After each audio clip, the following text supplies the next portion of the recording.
Okay, so you are looking to record some vocals at home and you want them to fucking sound good. I agree, they should sound good. That would be a good fucking thing. So you might think you have to spend a lot of money to get good recordings at home. You don't. I'm gonna tell you the minimum amount of gear you're gonna need here. What? I don't know how. I suck at videos, dude. All right, so you're gonna need some gear, obviously, to get this shit recorded. This is like the bare minimum to get good quality. You could do with less, but this is, this will get you good results if you perform well. So you need a decent computer. You need a DAW that you're comfortable with investing time into learning. It doesn't have to be any particular one, just whatever is comfortable to you. You need an audio interface. Pretty much they're all going to work well. Like you can't really, it's not that there aren't bad ones, but the sound quality, you don't really have to worry about that. You need a good microphone.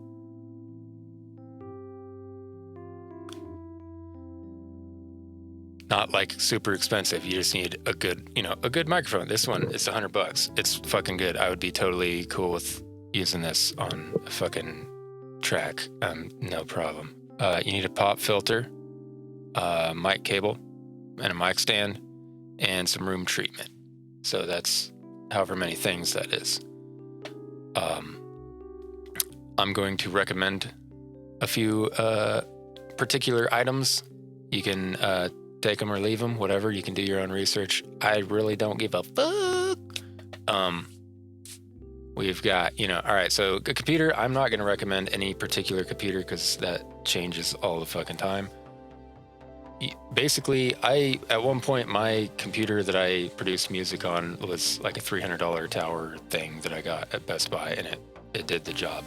So, I mean, you don't need anything fancy. Like, if you can do, like, gaming, like, if you have a gaming computer, that's can be way more than enough for audio, especially if you're just doing tracking. Like if you're getting into heavy production, like with a bunch of, soft synths and, VSTIs and shit like that, virtual instruments, that kind of thing. And, a lot of mixing and stuff that might run into performance issues with, older machines and stuff. But if you're just mainly looking to do tracking, pretty much any computer is going to do you well.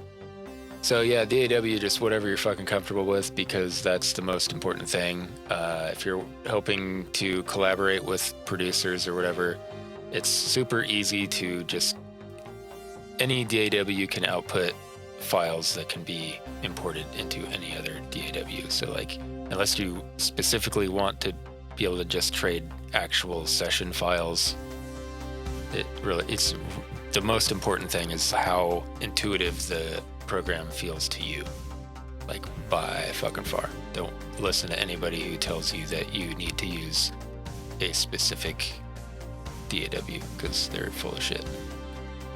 Audio interface. If you're just doing vocals and you're only going to be using one microphone at a time, I recommend this Scarlett Solo.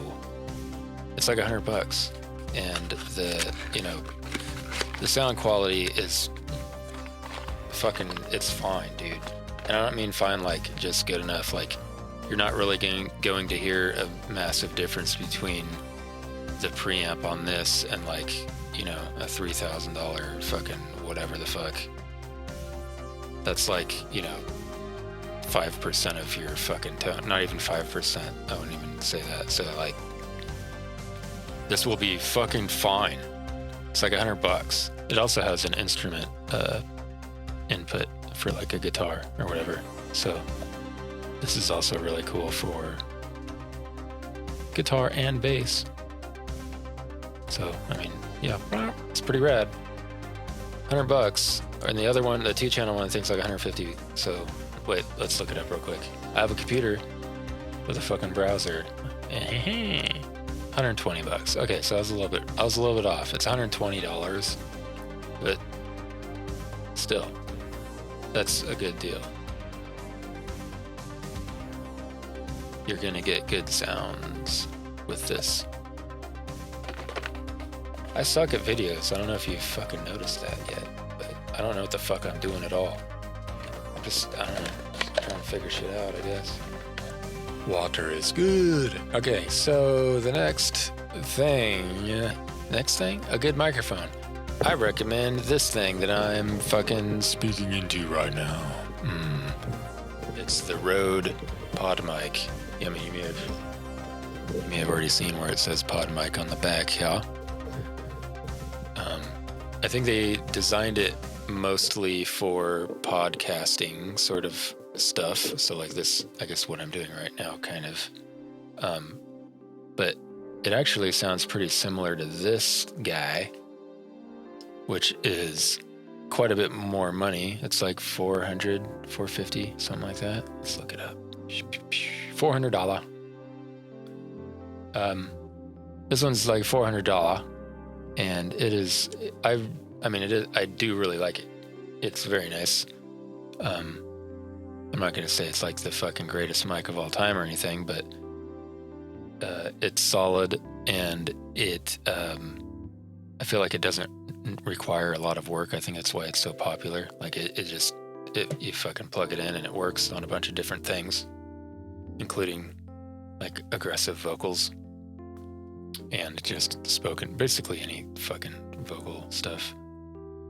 But it's expensive and it's really, really quiet. So I run it through this cloud lifter thing, which boosts the signal to like the, acceptable level. So I don't have to pump my gain up so high, because that gives you a lot of noise. And to be fair, this mic is also fairly quiet, but it's not quite as quiet as this guy. You can get by without a booster on this mic. A lot of people do it, but you will get a little bit more noise. So beware of that. That booster that I have there, that's like $150. They do make cheaper ones. I have no experience with the other ones. This one has been great so far. But yeah, so just beware that that's like $550 for that pair, or $100. So whatever. They sound not a whole lot different. This one's a little bit brighter than this one, but for that kind of price difference, I don't know, man. I would just probably start here. I'll do a track on this with this microphone at some point, and I'll try to make it a point that it is with this microphone. And then that way, instead of talking about it, you can just fucking hear what it sounds like, even though you're listening to it right now. Whatever. I don't give a fuck. Decent headphones. Just whatever sounds good to you. Like, if you have headphones that you like listening to music on right now, perfect. That should work. You might need an adapter, the headphone jack on pretty much any interface. It's probably going to be 1/4 inch. So, yeah, the big guy. So you'll need one of those with whatever you're going to use. These ones I'm wearing right now, these are open back, meaning, literally the diaphragm. There's just a grill right there. So there are potential bleed issues, but I like the sound of these, and they don't feel so, I don't know, claustrophobic like the closed back ones, but those are totally fine as well. If you're using those and like you feel like it's hard to hear your pitch or whatever the fuck you want to call it, intonation, you can do this trick and then just kind of let a lot of singers have a hard time not hearing their actual voice coming out of their mouth. Like if they cover their ears, it freaks them out. So, and it kind of fucks with their ability to, hit the right pitch. So that might be something that you might want to try out when you get this stuff going on. Pop filter. I should have gotten one of those out. I have one in my closet back there, but I'm fucking lazy. I'm not gonna go get it. You know what a pop filter looks like? you know what a pop filter looks like. They're like 10 or 15 bucks, 20 bucks, I don't know. The pop filter is going to prevent, you know, the plosives. That being said, it's not like 100% mandatory to have a pop filter. Like you can just like hold this, like if you're just doing an aggressive, it's totally fucking fine to get, you know, some pops and stuff here and there. Sometimes it actually sounds cool, but it would be nice to have a pop filter because you can always move it if you don't need it. And you know, it's like 15 bucks, cheap insurance, dude. Mic stand, you gotta have something to clip that pop filter to, man, you know what I mean?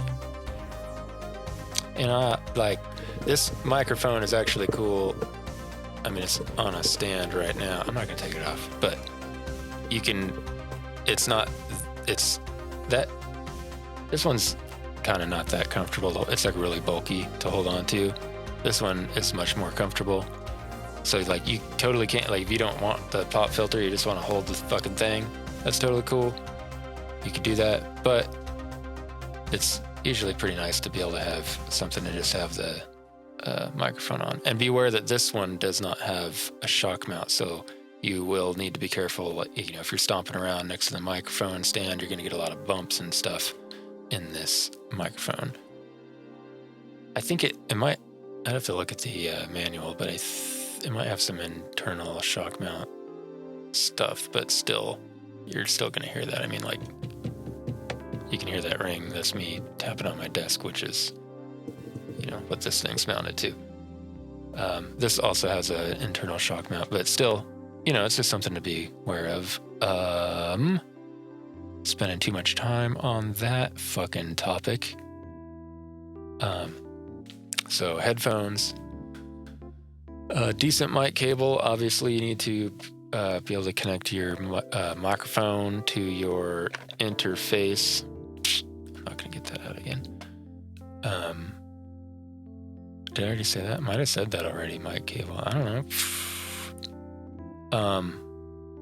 Room treatments. If you're recording vocals in a bare-walled room, a room with bare walls, it's probably going to sound like fucking shit because your voice is going to bounce around and it's going to be all echoey. You might not even hear it on the recording, but at some point, your vocals are going to get smashed, like real bad, like fucking smashed. Just because they're going to get compressed like a motherfucker, and the room sound is going to come out. So like you might not really hear it by itself right now, but if it's there, it's really going to be there in the end product. So it's best to kill it in the cradle by smothering it with blankets.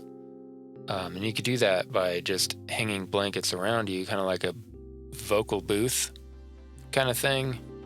You can hang them from the ceiling, whatever. So you have blankets, right? You take them. You have one blanket. You wouldn't be able to see me if I actually had one here. And then you have one over here. So you have like a triangle, and you're singing into the triangle of blanket, the blanket triangle. And your microphone is kind of in this triangle area. Blanket vocal booth. Right there. I didn't even have to finish it because it's such a popular idea. You know what I mean? Acoustic blankets. Ooh. Oh man, there's all kinds. Dude, okay, so just Google blanket vocal booth and you'll get all kinds of cool ideas. Oh man, I'm getting cool ideas. I don't need one though because my room is treated as fuck. I ain't gotta worry about any of that shit. Oh man, some of this is really cool. Did I go over everything? Sayonara!